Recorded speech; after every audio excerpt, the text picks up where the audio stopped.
All right, let's get rolling. We're going to be talking about this coming Saturday's Xpressbet Florida Derby. It'll be going a mile and an eighth at Gulfstream in the 14th race, and it's possible that I might have to cut this video off and make it two parts. But stick to the end if you want to hear my opinion about each, what I think the outcome is going to be. Let's start with the one, Hidden Scroll. If you haven't been paying attention, then you probably have no clue who Hidden Scroll is. He broke his maiden in impressive fashion. I think it was Holy Bull Day, Holy Bull or Fountain of Youth Day, but he won by 14 lengths and kind of was the story of the day that day. He went 22 and 2, 44 and 3, 109 and 2, and followed it up with finishing the mile in 134 and 4, winning by 14 lengths. Came back in the Fountain Youth, and I think he was very impressive considering the break that he had, and he faded late to finish fourth, but he's trained by Bill Mott, who's had a super year. He had a great 2018. He's had a great start to 2019. JJ Castellano will be in the saddle for him, and he is definitely a serious threat in this race. The two is Current, trained by Todd Pletcher. Manny Franco will be up, and he's had a little rough go of it since he tried the Breeders' Cup Juvenile Turf back in November. He won two races leading into that, went off at 9-1 in the Breeders' Cup Turf, Juvenile Turf, and he did close some ground late, but he ended up finishing seventh. Then he went on to the Kentucky uh, Jockey Club, Grade 2, and he pretty much did the same thing. That was his first start on dirt. Went off at 7-1 and really didn't fire, finishing seventh, getting beat 12, flattening out in the lane. He followed that up with his first start as a 3-year-old, going back to the grass in the Dania Beach, and it was an improvement. He ran third. He just didn't have that closing kick that you want to see in a turf horse, but that's expected off of a layoff. He should improve off of this, and if Pletcher's putting him back on the dirt, he thinks he can run in this race. So I would expect him to run probably a career best number in here, as we saw last weekend with Cutting Humor at Sunland Park on Sunday. You know, Pletcher will fire all times. He's firing on all cylinders when it's the road to the Kentucky Derby. The 3 is Harvey Wallbanger. He won the Holy Bull on February 2nd. He elected to skip the Fountain of Youth. I'm not sure the exact reason why that happened, but he's a deep closer. He needs pace. He'll probably get it in this race.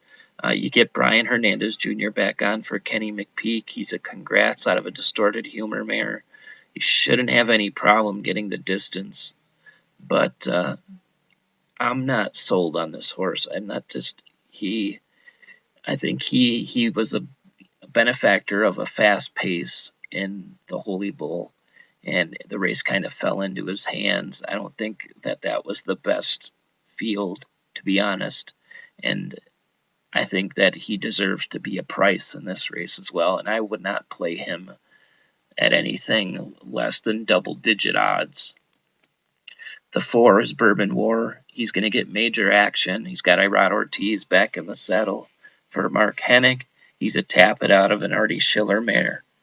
And, yeah, he ran a great race in the Fountain of Youth. He just got out-kicked on the inside by Code of Honor, who saved ground through the turn, and that's the last thing Bourbon War did. He was out wide, he was forced out 6 wide at the top of the lane, but he did close on well, just got out kicked and finished second in that race. He deserves to be considered as a major player in here. The 5, Everfast, is he was a 63-1 long shot in the Fountain of Youth. He was a 99-1 long shot in the Holy Bull, running second. And I think with Dale Romans, he's a wild card. You never know when his horses are trying and when they're not. It's possible the Fountain of Youth was just, they might have known going into it that they weren't going to get their best effort from their horse, and they could be shooting for this race. You just never really know with Romans. It's hard to throw any of his horses out completely in exotics, but um, Everfast would have to he'd have to be close to 99-1 again for me to consider him as value in this spot. But if you're considering third or fourth, I definitely think he's possible for picking up the pieces. The 5 Hard Bell, I think, is a complete toss. Doesn't fit the race at all. He broke his maiden for a tag. He came back and he's failed running in open allowance races. He was no factor in the Swale, no factor in the Palm Beach. He'll be no factor on Saturday.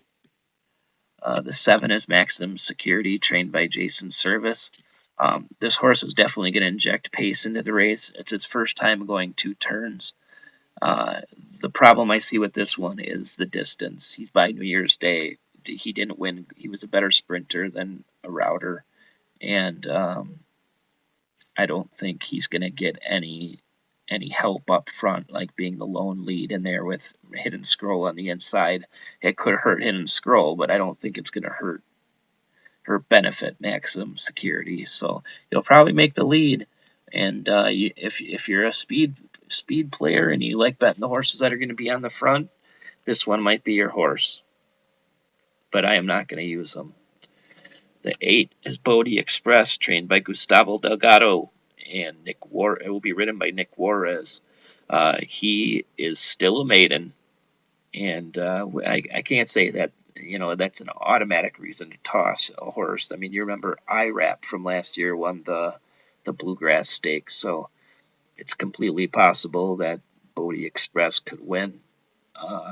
But let's be honest, he ran against Hidden Scroll 2 back and got beat 18 lengths. He came back in his next start and got beat again.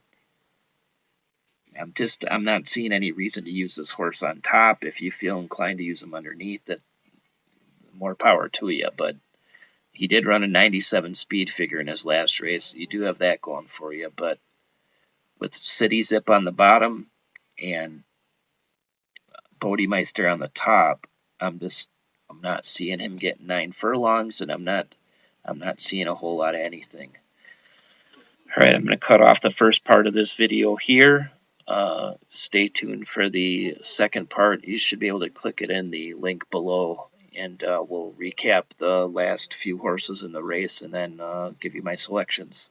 Thank you.